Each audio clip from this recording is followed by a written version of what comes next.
नमस्कार। आज के इस विश्लेषण में हम एक ऐसी रूह कपा देने वाली सच्ची घटना पर बात करने वाले हैं जो एक बहुत ही साधारण सी लगने वाली यात्रा से शुरू हुई और फिर एक भयानक डरावनी सपने में बदल गई। आज हम दिल्ली से शुरू हुई एक ऐसी बचाव मुहिम की गहराई में उतरेंगे जो हर कदम पर अलौकिक शक्तियों और अंधेरे के ऐसे जाल में फंसी जिसकी कल्पना करना भी सच में नामुमकिन है। खौफ के इस सफर में हर अगला कदम हमें उस रात के उन डरावने रहस्यों के और करीब ले जाएगा। जरा सोचिए, कड़कड़ाती ठंड की आधी रात हो, कोहरे में लिपटा हुआ एक सुनसान हाईवे हो और गाड़ी की पिछली सीट पर बैठी एक महिला जिसके शरीर पर अचानक किसी और का कब्जा हो जाए और फिर उसके मुंह से एक भयानक आवाज निकले, मौत तुम सबका इंतजार कर रही है, गाड़ी यहीं रोक दो बेटा। सच मानिए, ये एक ऐसा नजारा है जो किसी के भी रोंगटे खड़े कर दे। लेकिन इस खौफनाक मोड़ तक ये परिवार आखिर पहुंचा कैसे? इसकी शुरुआत दरअसल एक बहुत ही सामान्य सी जगह से होती है। चलिए थोड़ा पीछे चलते हैं। साल 2024, दिल्ली का उत्तम नगर। यहाँ हमारी कहानी शुरू होती है हिमांशु नाम के एक युवक से जो पेशे से एक नया डेटा ऑपरेटर है और भगवान हनुमान का बहुत बड़ा भक्त भी है। दफ्तर में उसकी दोस्ती राजवीर से हो जाती है। राजवीर अक्सर काफी उदास रहता था क्योंकि उसके घर में खासकर उसकी भाभी नताशा के साथ कुछ बहुत ही अजीब और डरावनी चीजें घट रही थी। तो चलिए इसे गहराई से समझते हैं कि आखिर ये खौफ एक परिवार के जीवन में रेंगता हुआ दाखिल कैसे हुआ। राजवीर के घर का माहौल दिन ब दिन बिगड़ता जा रहा था। नताशा ने राजवीर के एक भयानक ट्रक एक्सीडेंट की पहले ही बिल्कुल सटीक भविष्यवाणी कर दी थी। इतना ही नहीं, घर की दीवारों पर अजीब परछाइयां तैरती थी, रात में बिस्तर के नीचे से खरोचने की भयानक आवाजें आती थी और सबसे डरावनी बात, दिन के उजाले में नताशा के पति को घर में अपना ही हमशक्ल दिखाई दिया था। इन सब घटनाओं ने हिमांशु को मामले की तह तक जाने पर मजबूर कर दिया। अब यहाँ ये जानना जरूरी है कि हिमांशु कोई साधारण इंसान नहीं था, वो एक भगत था। अपनी आध्यात्मिक साधना के कारण वो नकारात्मक ऊर्जाओं को पहचानने और उन्हें दूर करने की ताकत रखता था। जैसे ही उसने राजवीर के घर में कदम रखा, उसे अचानक अपने पैरों पर अनगिनत चींटियां रेंगने जैसा महसूस होने लगा। ये कोई मामूली बात नहीं थी, ये एक बहुत ही स्पष्ट इशारा था कि उस घर में भारी मात्रा में नकारात्मक ऊर्जा मौजूद है। घर की जांच करने पर हिमांशु को तुरंत समझ आ गया कि नताशा के अंदर कुछ तो है। जब हिमांशु ने ध्यान लगाया और उस शक्ति का सामना किया तो नताशा अचानक जमीन पर लेट गई। पहले तो उस शक्ति ने खुद को एक देवी बताने का नाटक किया, लेकिन हिमांशु की शक्ति के आगे उसका असली और भयानक रूप सामने आ ही गया। एक बेहद भारी और खौफनाक आवाज में उसने सीधे तौर पर पूरे परिवार को खत्म करने की धमकी दे डाली। उसने कहा, मुझे शमशान से भेजा गया है, मुझे अकेला छोड़ दो वरना मैं तुम्हें नष्ट कर दूंगी। और ये बात बहुत ही अहम है। आखिर वो शक्ति थी क्या? वो था एक बालू की मसान, यानी शमशान में रहने वाली एक बेहद खतरनाक और अंधेरी शक्ति। ध्यान लगाने पर हिमांशु को यह पता चला कि परिवार के ही किसी सदस्य ने काले जादू और तंत्र मंत्र के जरिए इस बालू की मसान को नताशा के पीछे छोड़ दिया था। जाहिर सी बात है, इस भयंकर शक्ति से छुटकारा पाना कोई बच्चों का खेल तो था नहीं। इसके लिए अलौकिक दुनिया के उतारे वाले कुछ बेहद सख्त नियमों का पालन करना जरूरी था। ये कोई मामूली पूजा पाठ नहीं था, ये एक बहुत ही खतरनाक सफर की तैयारी थी जिसमें एक छोटी सी चूक भी सच में जानलेवा साबित हो सकती थी। तो इस उतारे का नारियल लेकर परिवार को निकलना था राजस्थान के मशहूर मेहंदीपुर बालाजी मंदिर की ओर। ये मंदिर बुरी शक्तियों को कैद करने और आत्माओं से छुटकारा दिलाने के लिए पूरे देश में जाना जाता है। नताशा को बचाने के लिए राजवीर, उसका भाई प्रदीप, नताशा और हिमांशु एक कार में अपने इस तनाव से भरे सफर पर निकल पड़ते हैं। मंदिर पहुंचकर तीसरी पहाड़ी के इलाके में ये उतारा पूरा किया जाता है। पूजा खत्म होने के बाद नताशा बिल्कुल शांत महसूस करती है। वो कहती है कि उसके शरीर से एक बहुत बड़ा बोझ उतर गया है। शाम के 7 बज चुके थे और पूरा परिवार ये मानकर बेहद खुश था कि उन्होंने उस बुरी शक्ति को हरा दिया है। वो आराम से वापस दिल्ली लौटने के लिए अपनी गाड़ी में बैठते हैं, इस बात से बिल्कुल बेखबर कि आगे उनके साथ क्या होने वाला है। लेकिन असल खौफ की शुरुआत तो यहीं से होती है। सिर्फ कुछ पैसे बचाने और टोल से बचने के चक्कर में वो एक ऐसा फैसला लेते हैं जो उन्हें सीधे एक भयानक दुस्वप्न में धकेल देता है।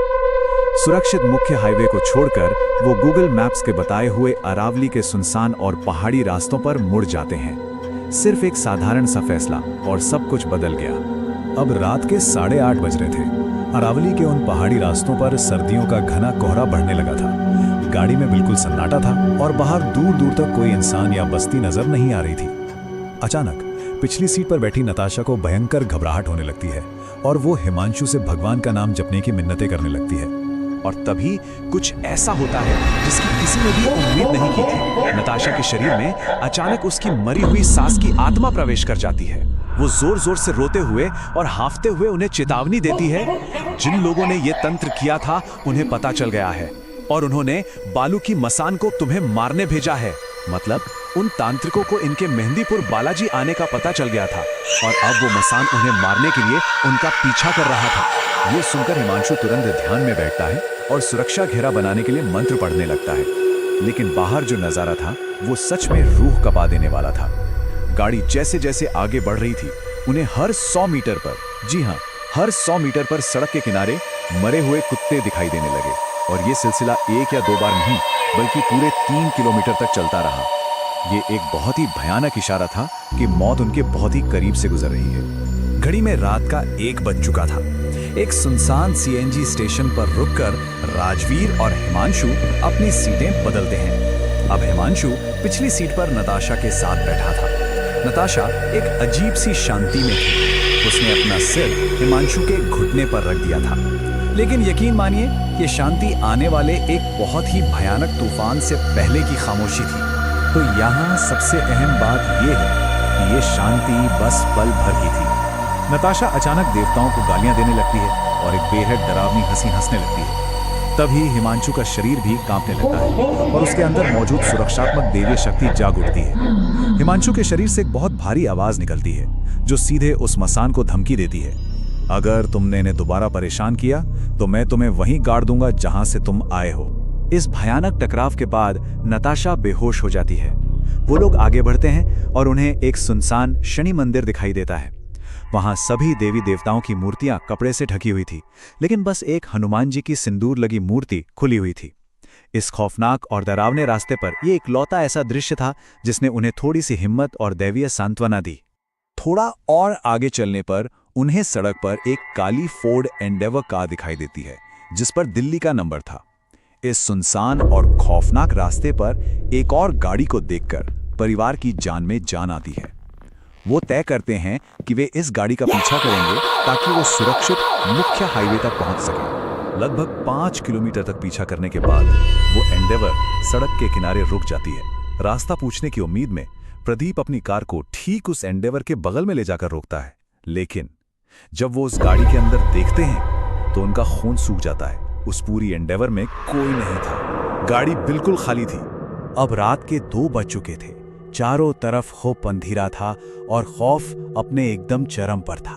वो एक ऐसे मायाजाल में फंस चुके थे जहां वास्तविकता और अलौकिक दुनिया के बीच की लकीर बिल्कुल मिट चुकी थी। उन्हें कुछ समझ नहीं आ रहा था कि वो किस दिशा में जा रहे हैं और क्या वो कभी अगली सुबह का सूरज देख भी पाएंगे या नहीं। तभी सड़क के किनारे एक और बिल्कुल असंभव सा दृश्य सामने आता है। कड़कड़ाती सर्दियों की आधी रात हो, एक सुनसान जंगली रास्ता हो और वहां एक आदमी राखी की दुकान लगाकर खड़ा हो।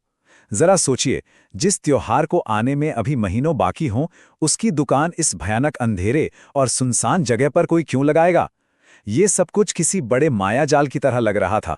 वे जैसे ही उस रहस्यमय दुकान वाले से रास्ता पूछने के लिए खिड़की नीचे करते हैं, अचानक वही काली एंडेवर उनकी गाड़ी के बिल्कुल बगल में आके रुक जाती है। लेकिन इस बार वो खाली नहीं थी। उसमें 2 साधु बैठे थे जो बिल्कुल भावहीन, सपाट और शांत स्वर में उनसे बस इतना कहते हैं, दिल्ली जाना है, हमारे पीछे आओ। खौफ और उम्मीद के बीच झूलता हुआ वो परिवार बिना कोई भी सवाल किए उस एंडेवर का पीछा करने लगता है। कुछ किलोमीटर चलने के बाद अचानक प्रदीप को वो रास्ता पहचाना हुआ सा लगता है। उसे एहसास होता है कि वो सुरक्षित रास्ते पर आ गए हैं। ठीक उसी पल पीछे देखने वाले शीशे में कोहरे की एक घनी लहर उठती है और वो एंडेवर गाड़ी हवा में गायब हो जाती है, बिल्कुल गायब। तब यहाँ एक बहुत ही दिलचस्प बात सामने आती है कि आखिर ये सब कुछ हुआ क्यों? मंदिर में पूजा तो पूरी हो चुकी थी, फिर बालू की मसान उनके पीछे कैसे आ गया? इसका जवाब है एक घातक गलती।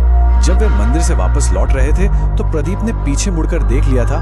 मसान मंदिर के अंदर तो नहीं जा सकता था, लेकिन वो बस बाहर छुपकर उनके बाहर आने और एक छोटी सी गलती करने का इंतजार कर रहा था। और ये पूरी घटना हमें इस आखिरी और बहुत ही खौफनाक सवाल पर लाकर छोड़ देती है। अलौकिक दुनिया के नियम सच में बेहद सख्त होते हैं। अगर एक भयंकर शक्ति केवल किसी के एक बार पीछे मुड़कर देखने का शांति से इंतजार कर रही है, तो सोचिए हमारे आसपास के अंधेरे में और क्या-क्या घात लगाए बैठा हो सकता है। आज के इस विश्लेषण ने हमें ये जरूर सिखा दिया है कि कुछ रास्ते केवल रास्तों तक सीमित नहीं होते, वो हमें सीधा खौफ की एक अनजान दुनिया में ले जाते हैं।